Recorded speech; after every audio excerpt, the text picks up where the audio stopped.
अधिकतर नौजवानों और बच्चों के मन में यह सवाल उठता है कि रात में नाखून क्यों नहीं काटने चाहिए और मंगलवार और वीरवार को सिर क्यों नहीं धोना चाहिए या फिर कपड़े क्यों नहीं धोने चाहिए।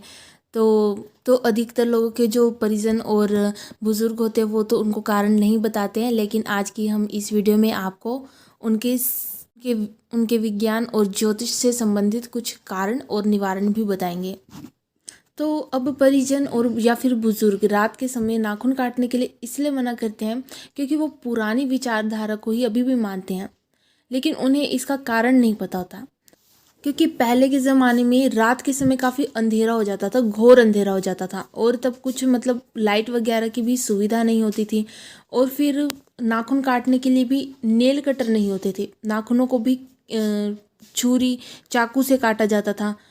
तो तभी रात के अंधेरे में हमारे नाखून काटते समय चोट ना लग जाए, इसीलिए पहले के ज़माने में नाखूनों को रात में काटने से मना किया जाता था। और तभी से यह अभी भी अंधविश्वास फैला हुआ है कि रात के समय नाखून को नहीं काटना चाहिए। और अगर ज्योतिष के तथ्य की बात मानकर चले तो रात के समय नाखून काटना या ना काटना, इससे ज्योतिष का कोई संबंध नहीं है। केवल और केवल हमें व्यक्ति को मंगलवार को नाखून नहीं काटने चाहिए, क्योंकि इसके पीछे का भी एक लॉजिक है। जैसे कि नाखून किसका प्रतिनिधित्व करते हैं? मंगल ग्रह का। और मंगल ग्रह के दिन अगर आप नाखून काटते हैं तो वो जाहिर सी बात है नाखून तो ज़मीन पर गिरेंगे ही गिरेंगे। अब ज़मीन कौन है? वो भी मंगल ग्रह का ही प्रतिनिधित्व करती है। तो ज्योतिष के अंतर्गत अगर व्यक्ति मंगलवार के दिन नाखून काटता है तो उसको मंगल ग्रह से संबंधित कई परेशानियों का सामना करना पड़ सकता है। लेकिन ज्योतिष में मंगलवार के दिन नाखून न काटने के नियम भी किसी किसी को ही बताए जाते हैं, उनकी कुंडली के ग्रह प्रभावों को देखकर ही बताए जाते हैं।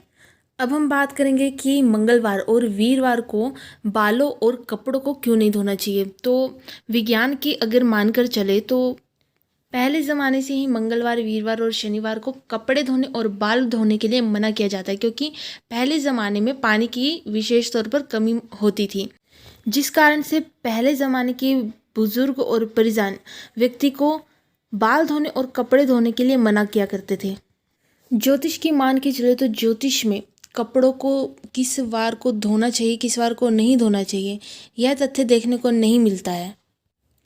लेकिन गुरुवार की व्रत कथा में गुरुवार के दिन व्यक्ति को कपड़े धोने के लिए साफ इनकार किया जाता है, लेकिन ना ही इसका प्रमाण हमें गीता में देखने को मिलता है और ना ही किसी किताब में देखने को मिलता है। लेकिन हम अपनी तरफ से केवल यही राय देते हैं कि जिस दिन भी व्यक्ति व्रत रखता है तो उस दिन व्यक्ति को अपनी तरफ से कपड़े नहीं धोने चाहिए, क्योंकि उस दिन व्यक्ति की एनर्जी व्रत के कारण काफ़ी डाउन हो जाती है। इसीलिए व्यक्ति को व्रत वाले दिन शारीरिक कार्य काफ़ी कम करना चाहिए।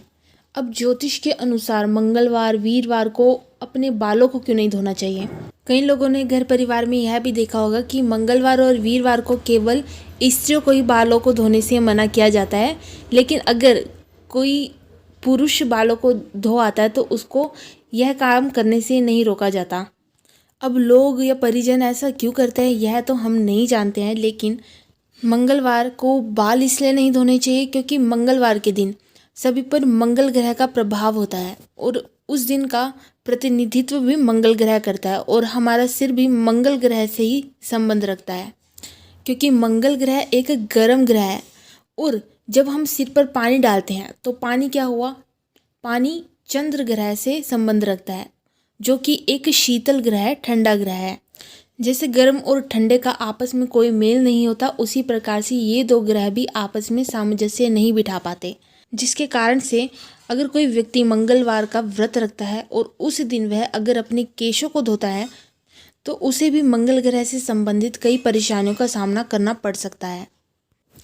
गुरुवार के दिन केशों को ना धोना ये केवल गुरुवार की व्रत कथा में ही देखने को मिलता है, क्योंकि गुरुवार की व्रत कथा के अनुसार अगर व्यक्ति वीरवार के दिन अपने केशों को धोता है तो आने वाले समय में उसकी धन हानि निश्चित है।